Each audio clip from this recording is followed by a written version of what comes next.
দর্শক, সরাসরি আপনাদের সাথে যুক্ত রয়েছি চারুকলা অনুষদ থেকে। আপনারা দেখতে পাচ্ছেন যে ককশিটে ফ্যাসিবাদের যে মুখাকৃতি বা ফ্যাসিবাদের যে প্রতীক, সেটিকে আবার নতুন করে তৈরি করা হচ্ছে।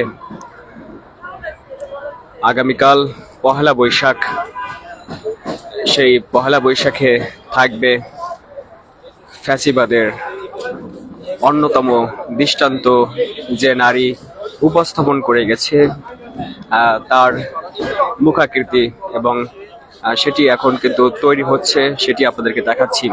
আপনারা জানেন যে এর আগে অন্যান্য যে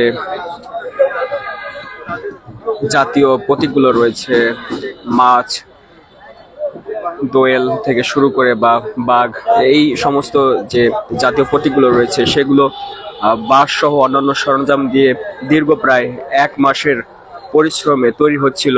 কিন্তু সেটিকে হঠাৎ করে রাত 4:30টার দিকে কোনো এক দুর্বৃত্ত এসে সেটিকে পুড়িয়ে দেয়, যেটি সিসিটিভি ক্যামেরায় বা সিসিটিভি ফুটেজে ধরা পড়েছে। তো এরপরে যেহেতু সময় মাত্র 2 দিন হাতে ছিল শিল্পীদের, তারা দমে না গিয়ে তারা নতুন করে আবারও সেই ফ্যাসিবাদের যে প্রতীক, ফ্যাসিবাদের যে মুখাকৃতি, সেটি আবার নতুন করে তৈরি করছে। আপনারা দেখতে পাচ্ছেন যে এবার ককশিটে তৈরি হচ্ছে। এর আগে বড় পরিসরে এবং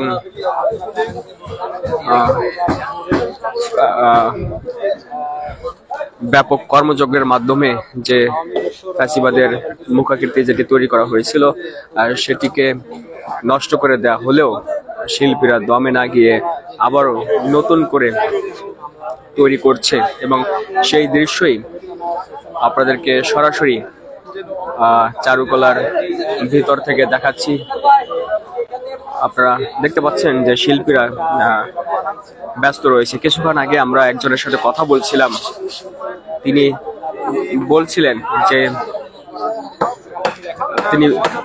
বলছিলেন আমাদের এই কাজগুলো গোছাতে প্রতিবারই হয়তো সকাল হয়ে যায়, এবারও হয়তো হবে। যদিও তারা মোটামুটি তাদের যে প্রস্তুতি সেটি সম্পন্ন করেছিলেন বা কার্যক্রম প্রায় শেষ পর্যায়ে ছিল। আপনারা এই পাশটিতে দেখতে পাচ্ছেন যে ইলিশ মাছ, সেটি কিন্তু তৈরি করা সম্পন্ন হয়েছে, এবং এখানে যে পাখিটি রয়েছে সেটিও কিন্তু তৈরি করা হয়েছিল। যদিও এটিও সেই যখন কোনো দুর্বৃত্ত এসে ফ্যাসিবাদের সেই মুরালটিকে পুড়িয়ে দেয়, তখন এটিতেও আগুন লাগে, এবং সেই আগুনের যে ছাপ সেটি কিন্তু এখনো স্পষ্ট রয়েছে, এবং সেই কালির যে দাগ সেটি কিন্তু এখনো দেখা যাচ্ছে। এটিও কিন্তু সেই আগুনে পুড়ে গিয়েছিল, যে কারণে এই দুটি জিনিসকে আবারও, একটিকে সংস্কার আর একটি যেহেতু পুরোপুরি পুড়ে গিয়েছে, তাই নতুন করে আবারও তৈরি করা হচ্ছে। যেহেতু সময় খুবই কম, সেজন্য তারা ককশিটকেই বেছে নিয়েছেন এবং দ্রুত কাজ শেষ করার জন্য চেষ্টা করছেন।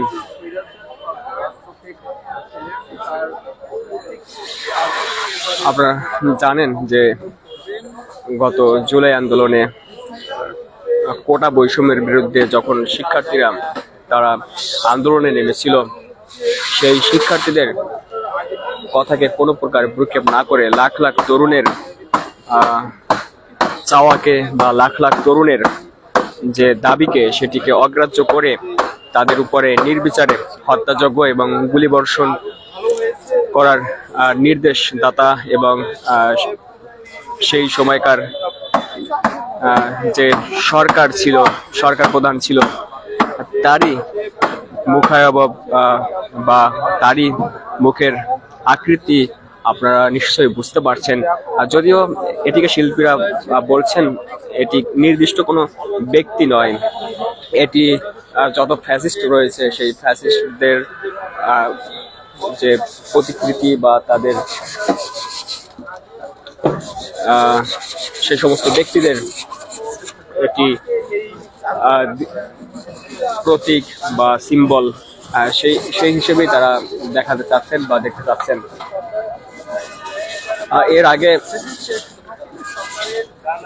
এর আগে আপনারা দেখেছেন যে বাঁশ দিয়ে একটি রাক্ষসী দানব টাইপের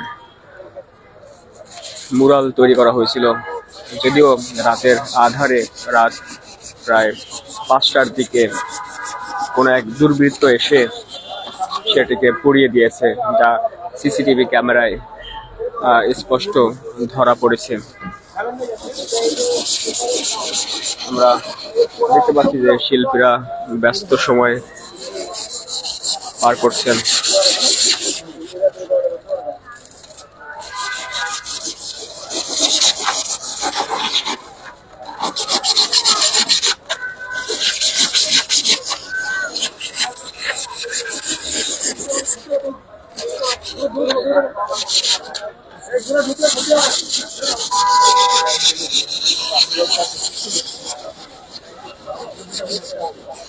দর্শক, যেমনটি বলছিলাম যে গত জুলাই গণঅভ্যুত্থানে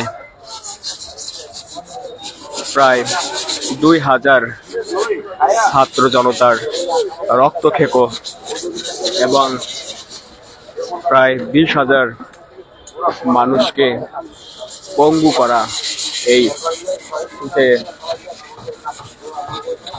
রাক্ষসী, তারই একটি প্রতিকৃতি এবং তারই মুখাকৃতি, তারই মুরাল এখানে তৈরি করা হয়েছিল।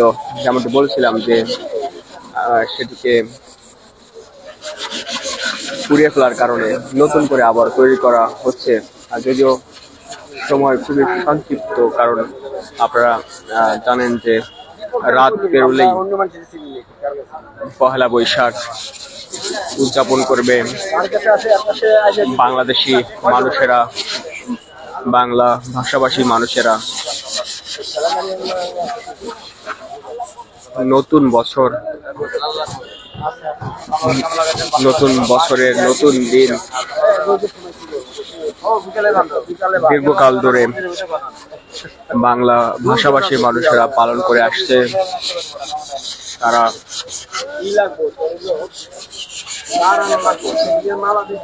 তারা এই দিনটিকে উদযাপন করছে আনন্দ উৎসবের সাথে। পান্তা ইলিশ সহ নতুন সাজে, নতুন পোশাকে তারা আনন্দ করেন। এটি দীর্ঘদিনের একটি ঐতিহ্য। সেই ঐতিহ্যে নতুন মাত্রা সবসময় যোগ করে থাকে ঢাকা বিশ্ববিদ্যালয়ের চারুকলা অনুষদ। তারা বাংলাদেশের জাতীয় যে সমস্ত জিনিসপত্র রয়েছে, যেমন দোয়েল, ইলিশ, বাঘ থেকে শুরু করে এরকম জাতীয় সিম্বলগুলোকে তারা সেই শোভাযাত্রায় তারা উপস্থাপন করে থাকেন এবং তারা সেগুলোকে হাজার হাজার মানুষের সামনে তুলে ধরেন।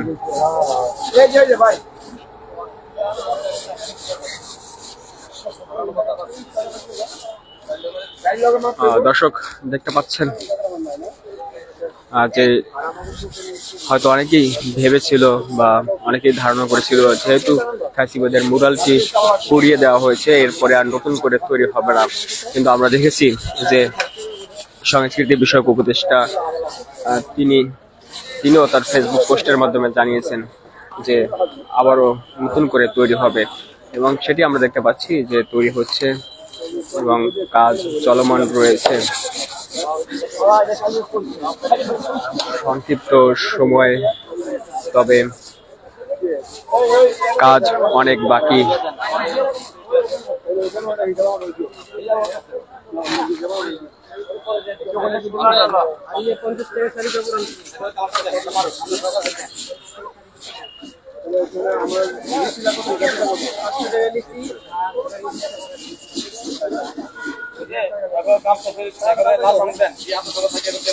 আপনাদেরকে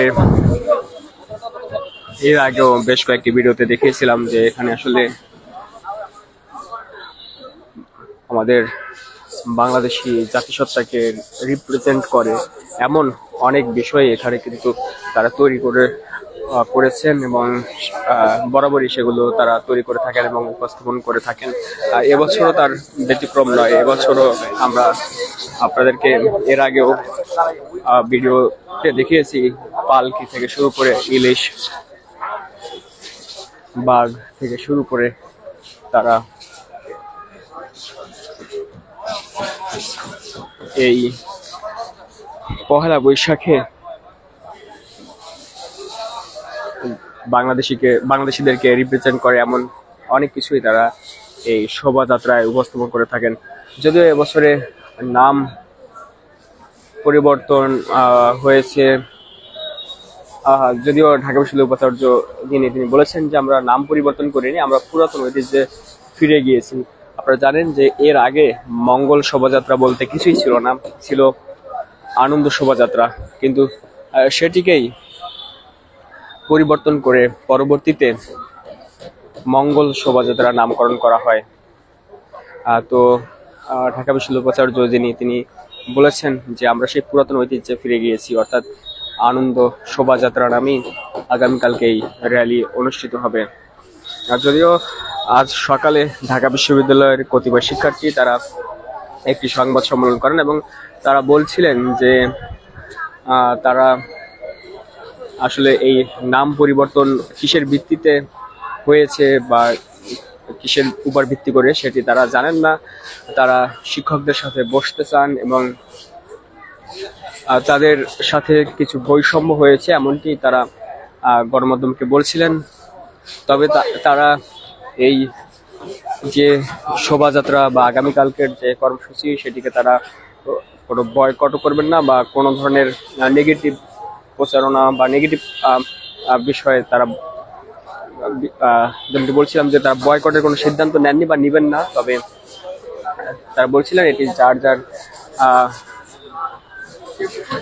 ব্যক্তিগত বিষয়, এটি নিয়ে তারা বাড়াবাড়ি করবেন না।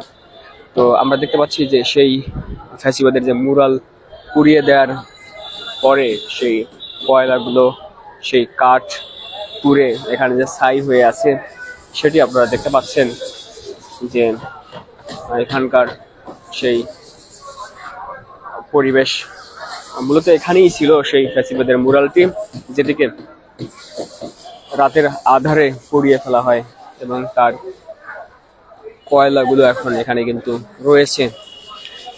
এবং আপনাদেরকে যেমনটি বলছিলাম যে বাংলাদেশিদেরকে রিপ্রেজেন্ট করে এমন অনেক কিছুই এই উৎসবে চারুকলার শিক্ষক শিক্ষার্থীরা মিলে তারা তৈরি করে থাকেন এবং উপস্থাপন করে থাকেন। এবছর তার ব্যতিক্রম নয়। আমরা দেখতে পাচ্ছি যে এখানে সেই পালকি রয়েছে এবং দেখতে পাচ্ছেন যে সেই পালকি আমার ঠিক সামনে রয়েছে। শুধু পালকি নয়, এখানে যেমনটি বলছিলাম আরো অনেক কিছুই তারা তৈরি করেছেন। ঘোড়ার মুখোশ, পেঁচা, বাঘ থেকে শুরু করে আরো অনেক প্রাণীর মুখোশ তারা তৈরি করেছেন। তো দর্শক দেখতে পাচ্ছেন যে সেই ফ্যাসিবাদের আবারও সেই প্রতীক, ফ্যাসিবাদের সেই মুখাকৃতি আবারও তৈরি হচ্ছে এবং সেটির কাজ চলমান রয়েছে। আর দর্শক, ঢাকা মেইলের অফিসিয়াল ফেসবুক পেজে এতক্ষণ যারা যুক্ত ছিলেন সবাইকে ধন্যবাদ জানিয়ে চারুকলা অনুষদ থেকে বিদায় নিচ্ছি। সবাই ভালো থাকবেন।